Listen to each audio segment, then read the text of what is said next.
मैं अमीर नहीं बन सकता। मैं ये कुछ नहीं कर सकता। ये हमारे बस की बात नहीं है। जितनी चादर उतना ही पैर फैलाओ। और क्या कहते हैं ना, ऐसे ही प्रॉब्लम आपकी लाइफ में बने रहते हो और ऐसा ही आपका माइंडसेट बन चुका है। इसको कैसे कंप्लीटली रिमूव किया जाए। मेरी लाइफ, मेरे पास ये नहीं है तो मैं वो नहीं कर सकता। उसकी जगह आपके पास जो नहीं है, जो है उसका यूज़ करके जो चाहिए उसको अचीव करो। इस वीडियो में हम जानेंगे सॉल्यूशन ओरिएंटेड माइंडसेट को कैसे डेवलप किया जा सकता है और आपकी लाइफ ड्रास्टिकली चेंज हो सकती है। तो इस वीडियो में को छोड़ के मत जाना, बहुत कुछ आप मिस कर दोगे। इस वीडियो में बने रहना। इसी के साथ मैं हूँ जिगर पटेल, मोटिवेशनल स्पीकर। और शुरू करते हैं बिना देरी का आज का वीडियो। शुरू करते हैं एक स्टोरी के साथ। एक किसान था, उसकी आयु बहुत ही ज़्यादा बढ़ चुकी थी। वो चल भी नहीं सकता था अच्छे से और काम भी नहीं कर पाता था। उसका एक बेटा था। वो क्या हुआ कि राज्य का जो राजा था ना, उसने क्या कर दिया, उसको जेल में बंद कर दिया। कैसे बहाने बनाकर कि ये बेटे ने हमारे देश के खिलाफ, जो कहते हैं ना, देशद्रोह का कार्य किया है, तो इसको जेल में बंद करना पड़ेगा, और बंद कर दिया। बट क्या था, वृद्ध जो इंसान था ना, किसान, वो काम नहीं कर सकता था और अपने बच्चे को मिलने के लिए गया कि बेटा, हमारी लाइफ में से तू तो चला गया, तेरे पर जिम्मेदारियों का बोझ था। एक इकलौता वो ही बेटा था जो वो कुछ कर सकता था और अकेला ही बेटा था उसका। तो क्या हुआ, उसने बताया कि जो मेरे को डर बहुत ही ज़्यादा लगता है क्योंकि मैं अच्छे से चल नहीं पाता हूँ और अच्छे से काम नहीं कर पाता हूँ। तो जो हमारे पिछले वाला कबाड़ा है ना कि सांप आकर जाते हैं और टच करके भी चले जाते हैं, तो मुझे बहुत ही ज़्यादा डर लगता है। उसने क्या बताया, आप जाइए, वो सब ठीक हो जाएगा। उसके बाद क्या किया, उन्होंने एक लेटर लिखा बच्चे ने कि पिताजी, वो कबाड़ खाना है ना, उसको किसी को भी टच करने मत देना। मैं जब आऊँगा तब उसमें से जो कीमती सामान है उसको बेच के हम अच्छे पैसे कमाएंगे। तो क्या था, दूसरे दिन वहाँ पे जाके सिपाहियों ने वो कबाड़ खाना पूरा का पूरा साफ कर दिया, पर उन सबको कुछ भी नहीं मिला। और दूसरे टाइम जब किसान अपने बेटे को मिलने के लिए गया, तब क्या हुआ, उसने कहा कि हमारा खेत धान को उगाना है तो वो कैसे करेंगे, ज़मीन को खुदाई करनी पड़ेगी। तो खुदाई तो हो नहीं रही है और तू भी नहीं है तो कैसे हो पाएगा। आप जाइए घर पे, अच्छे से हो जाएगा। फिर उस बच्चे ने दूसरा लेटर लिखा। उसमें क्या लिखा कि जो कबाड़ खाना का जो सामान था ना, मैंने उसको कहीं टाइम पहले ही चेंज कर लिया था, हमारे खेत में डट दिया था 3 या 4 फुट नीचे। तो अब उस खेत को किसी को खुदाई करने मत देना। फिर क्या था, दूसरे दिन सैनिकों ने जाके वो खेत को पूरा का पूरा खुद के रख दिया और किसान को जो चाहिए था वो काम हो गया। तो सोचो, मैं किस किसान की बात कर रहा हूँ। आप भी देखिए, अक्सर लोग क्या कहते हैं कि मेरे पास ये रिसोर्स नहीं है तो मैं ये नहीं कर सकता, मेरे पास पैसे नहीं है, मैं बिजनेस स्टार्ट नहीं कर सकता, मेरे पास कहते ना कि रिसोर्सिस नहीं है, कोई भी सपोर्ट नहीं है, इंडस्ट्रियल पोटेंशियल नहीं है, तो मैं क्या करूँगा। मेरा आइडिया है, उसमें दम है या नहीं वो भी मुझे नहीं पता, बट एक बार शुरू तो कर दो, जब जाके आपकी लाइफ आसान हो जाएगी। इसीलिए आपको सॉल्यूशन ओरिएंटेड माइंडसेट को डेवलप करना है। तो देखिए, इसका फर्स्ट स्टेप क्या है।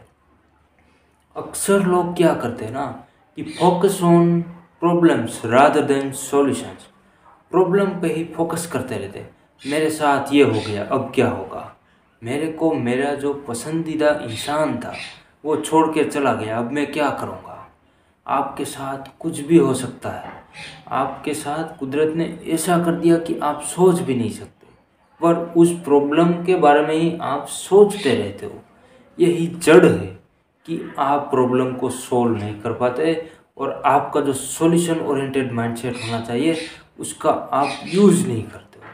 तो पहले तो क्या करना है, प्रॉब्लम पे फोकस करना बंद करो। प्रॉब्लम है उसको आइडेंटिफाई करो कि प्रॉब्लम है क्या एक्चुअल में, और उसकी व्यर्थ की चिंता करना छोड़। प्रॉब्लम है ना, वो हमारे माइंड पे नेगेटिव इम्पैक्ट डालता है। इसलिए आपको प्रॉब्लम को आइडेंटिफाई करो, उसका रूट क्या है, प्रॉब्लम कैसे आया है, उसको कैसे सोल्व कर सकते हैं, ये चीज़ पे फोकस किया जाए रादर देन प्रॉब्लम की चिंता की जाए। तो देखो, कोई भी प्रॉब्लम ऐसा है आपकी लाइफ में जिसका कोई सॉल्यूशन नहीं है तो व्यर्थ की चिंता मत करो। ऐसा प्रॉब्लम है जिसका सॉल्यूशन है, उसकी भी चिंता करना छोड़ दो, क्योंकि चिंता करने से कुछ भी नहीं होता। चिंता होती है ना, वो चिता के समान होती है। जो हमारे गुजराती में कहावत है, चिंता है वो चिता के समान है। तो चिंता को छोड़ दीजिए, व्यर्थ की चिंता करने से कोई बेनिफिट नहीं होने वाला, आपका नुकसान होगा। इसलिए चिंता को छोड़ दो और प्रॉब्लम को आइडेंटिफाई करो, उसका रूट क्या है, उसको फाइंड करके उसका सॉल्यूशन को फोकस किया जाए कि सॉल्यूशन कैसे इस प्रॉब्लम का आ सकता है। नेक्स्ट स्टेप क्या है कि आपने जो भी प्रॉब्लम को आइडेंटिफाई किया है उसके डिफरेंट टाइप ऑफ पॉसिबिलिटी है जो सॉल्यूशन की, जो आपका प्रॉब्लम को रूट से सोल्व कर दे। उस पॉसिबल सॉल्यूशंस को आप लिस्ट बनाइए, उसमें से जो भी प्रॉब्लम का सॉल्यूशन रीजनेबल है और इजीली हो जाता है उसमें आप एक्शन लीजिए ताकि आपका प्रॉब्लम अच्छे से सोल्व हो जाए। ये चीज़ आपको ज़रूर करनी है। तो देखिए, अक्सर लोग क्या करते हैं, सॉल्यूशन के बारे में सोचने की बजाय वो क्या करते हैं, प्रॉब्लम के बारे में सोचते रहते हैं। ये चीज़ आपको बिल्कुल भी नहीं करनी है। और देखिए, अनदर स्टेप क्या है, आप एनालाइज कीजिएगा ये प्रॉब्लम का कोज क्या है, उसका रीज़न क्या है, उसका कोज क्या है कि वो प्रॉब्लम आया कैसे और आया क्यों। ये रीज़न को आइडेंटिफाई और एनालाइज कीजिएगा। उसको एनालाइज करने के लिए एक सिंपल सी टेक्निक है, 5 times you are questioning yourself why this happen, why will be this happening, why this problem is happening, why 5 times अपने आप को why का आंसर पूछिएगा, इस प्रॉब्लम क्यों आया। ऐसे ही आप अपने प्रॉब्लम को आइडेंटिफाई कर लोगे। उसके बाद क्या करना है वही मैंने आगे बताया, उसके पॉसिबल सॉल्यूशंस को अरेंजमेंट कीजिए और उसको लिखिए, उसमें से जो भी बेहतर है उसको अप्लाई कीजिए। आपका जो पॉसिबिलिटी है सॉल्यूशन की, उसके आपने लिस्ट बनाई, उसमें से जो अच्छा है, बेटर है, उसको अप्लाई कीजिए और इम्प्लीमेंट कीजिए अपनी रियल लाइफ में, और उसके साथ उसको मॉनिटर भी करते रहिए। उससे क्या होगा कि आपको पता चलेगा कि आपने प्रॉब्लम को सोल्व करने के लिए क्या क्या एक्शन लिया और सॉल्यूशन था उसको आपने अप्लाई किया या नहीं, इम्प्लीमेंट किया या फिर लिख के ही रह गया। आपको ये चीज़ करनी है बिल्कुल भी, ये आपको 100% गारंटेड रिजल्ट देगी, क्योंकि आपको है ना। और देखिए, अनदर वे क्या है कि आपका जो प्रॉब्लम है ना उसको देखने के नज़रिए को चेंज कीजिएगा। वो कहते हैं ना, change your attitude change your life. अक्सर आपकी लाइफ में क्या होता है, अच्छा भी होता है और बुरा भी होता है, पर देखिए इस संसार का यूनिवर्सल लॉ क्या कहता है कि इस संसार में कोई भी चीज़ अच्छी और बुरी नहीं होती। आपका नज़रिया ही डिसाइड करता है कि वो चीज़ कैसी है, अच्छी है या बुरी। अगर आप अपना एटीट्यूड भी चेंज कर लिया ना तो समझो प्रॉब्लम का भी सॉल्यूशन आ जाएगा। वैसे ही प्रॉब्लम है ना, वो आपको विकर नहीं बनाता है। प्रॉब्लम जैसे ही आपकी लाइफ में आते हैं ना, आप उसके सामने लड़ते हो, जैसे ही लड़ते हो ना आप मजबूत हो जाते हो, स्ट्रांग बन जाते हो। तो आपको ये चीज़ बिल्कुल भी करना है, प्रॉब्लम से डरिए मत। प्रॉब्लम जितना आया उसको सॉल्यूशन को ढूंढिए और प्रॉब्लम को देखने का नज़रिया चेंज कीजिए।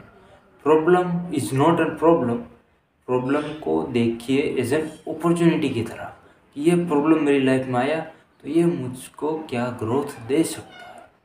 अगर ये आपने अपना माइंडसेट डेवलप कर लिया ना तो समझो आपको सक्सेसफुल होने में कोई भी नहीं रोक सकता। चाहे आप रिच बनना चाहते हो, चाहे आप बिजनेस में सक्सेस पाना चाहते हो, या कोई भी आपका लाइफ का जो एरिया है, आप जो भी चाहते हो ना आपको मिलेगा। बट एक चीज़ को आपको डेवलप करनी होगी, प्रॉब्लम को देखने का जो नज़रिया है ना उसको बदल दो।